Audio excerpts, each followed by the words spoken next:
লাতিন আমেরিকার চে গুয়েভারা কিংবা বাংলার কমরেড চারু মজুমদারের মতো এ বাংলার একজন বিপ্লবী হলেন সিরাজ শিকদার। কারো মতো বিপ্লবী, আবার কারো কাছে কেবল একজন সন্ত্রাসী। তিনি বেঁচে ছিলেন মাত্র 30 বছর, কিন্তু অল্প সময়ে হারিয়ে দিয়েছেন গোটা দেশটাকে। বিপ্লবের স্বপ্ন সত্যি করতে গিয়ে হয়েছেন খুন, লিখেছেন কবিতা। তার নেতৃত্বে একদল তরুণ সমাজতান্ত্রিক বিপ্লবের স্বপ্নে মেরেছিল, জেলে চেয়েছিল সমতা ভিত্তিক এক সমাজ বিনির্মাণ পথে। যদিও সে পথ ভান্তরা সঠিক, সে বিবেচনা অবশ্য অনেকে করতে নারাজ। শরীয়তপুরে জন্মগ্রহণ করা বিপ্লবী বরিশাল জেলা স্কুল থেকে মাধ্যমিক এবং বিএম কলেজ থেকে উচ্চ মাধ্যমিক পাস করেন।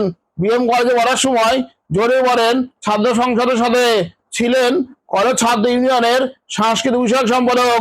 1963 সালে ভর্তি হন বাংলাদেশ প্রকৌশলী বিশ্ববিদ্যালয় বুয়েটে। সেখান থেকে প্রথম শ্রেণীতে সিভিল ইঞ্জিনিয়ারিং পাস করেন 1967 সালে। 1967 সালে প্রথম শ্রেণীতে সিভিল ইঞ্জিনিয়ারিং পাস করার পর বেশ কিছুদিন বেশ কয়েকটি প্রতিষ্ঠানে চাকরি করলেও 1969 সালে চূড়ান্তভাবে চাকরি ত্যাগ করেন। সিরাজ শিকদারের রাজনৈতিক জীবনের শুরু ছাত্র ইউনিয়নের হাত ধরে। সময়টা 60-এর দশক। ওটা বিশ্ব রাজনীতিতে 60-এর দশকটা ছিল চোখের ঘুম আরাম করে দেওয়ার মতো অস্থির একটা দশক। বিশ্বের নানা প্রান্তে মানুষ তখন কমিউনিজমের জ্বরে আক্রান্ত। একদিকে সোভিয়েত কেন্দ্রিক পুনরুদ্ধার, অন্যদিকে ক্রমেই শক্তিশালী হওয়া গণচীনের পাওয়ারের তত্ত্ব। বহু দূরে সে বিপ্লবের ছোঁয়া এসে লাগে ভারত উপমহাদেশের রাজনীতিতেও। এ সময় ভারতের পশ্চিমবাংলার নকশালবাড়ি থেকে শুরু হয় সদস্য নকশাল আন্দোলন। কমরেড চারু মজুমদার ছিলেন এর নেতৃত্বে। সে আন্দোলন নাড়া দেয় ওটা ভারতবর্ষকে, ছড়ায় আগুন, ছড়িয়ে পড়ে তাপ। সে তাপ এসে লাগে পূর্ব বাংলায়ও। ভেঙে যায় ঐতিহ্যবাহী ছাত্র সংগঠন, ছাত্র ইউনিয়ন। ভাঙতে থাকে বামধারার রাজনৈতিক দলগুলো। সে ভাঙন হতে বেরিয়ে আসে একদল তরুণ, যারা চীনের মাও সেতুংয়ের অনুসারী।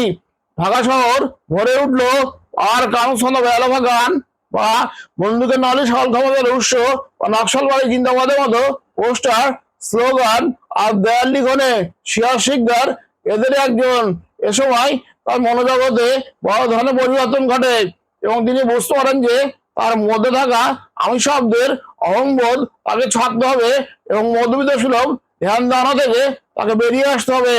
এজন্য জীবনে তিনি যত ছবি তুলেছিলেন এবং যত ছবি তার সংগ্রহে ছিল, একদিন সব পুড়ে ফেলেন। এরপর একের পর এক পড়তে থাকেন মাও সেতুংয়ের রচনা। তার চোখ তখন মাও সেতুং হওয়ার স্বপ্ন জেগে বসলো। তাই তো কবিতায় যিনি লিখেছেন, আর কয়েকটা সেতু খতম হলেই তো গ্রামগুলো আমাদের, জনগণ যেন জল বেরিয়ে মাছের মতো সাঁতরায়। ধীরে ধীরে সমাজের মানুষের মাঝে বৈষম্য তাকে পীড়িত করতে লাগলো। তিনি প্রচার করতে শুরু করেন বিপ্লবের আদর্শ। শুধু সমতলে নয়, সমাজতান্ত্রিক বিপ্লবের আদর্শ চেতনা ছড়িয়ে দেন পাহাড়েও। শুরু হয় তার বিপ্লবের মাধ্যমে স্বদেশ গড়ার প্রক্রিয়া। ছাত্র ইউনিয়ন থেকে বের হয়ে এসে সিরাজ শিকদার শুরুতে ঢাকার মালিবাগে মাও সেতুং চিন্তাধারার পাঠচক্র নামে এটি গ্রন্থাগার স্থাপন করেন এবং এর মাধ্যমে শিক্ষিত ও বিপ্লব আকাঙ্ক্ষিতদের বিপ্লবের চেতনায় উদ্বুদ্ধ করতে থাকেন। 1968 সালের 8 জানুয়ারি সিরাজ শিকদার পূর্ব বাংলা শ্রমিক আন্দোলন নামে একটি রাজনৈতিক দল প্রতিষ্ঠা করেন এবং তৎকালীন পূর্ব বাংলাকে একটি স্বাধীন, প্রগতিশীল ও সমাজতান্ত্রিক পূর্ব বাংলা হিসাবে গঠনের আমন্ত্রণ জানিয়ে প্রস্তাব পেশ করেন। এবছরই তার পার্টির গেরিলারা ঢাকায় জাতীয় পুনর্গঠন কেন্দ্র, পাকিস্তান কাউন্সিল এবং আমেরিকান তথ্যসেবা কেন্দ্রে বোমা হামলা চালিয়ে চাঞ্চল্য সৃষ্টি করে। 1970 সালের 8 জানুয়ারি পার্টির দ্বিতীয় প্রতিষ্ঠা বার্ষিকীতে সিরাজ শিকদার সবুজ জমিনের মাঝে লাল কাস্তে ও হাতুড়িওয়ালা একটি পতাকা ওড়ান, যা কমিউনিজমের প্রতীক নির্দেশ করে।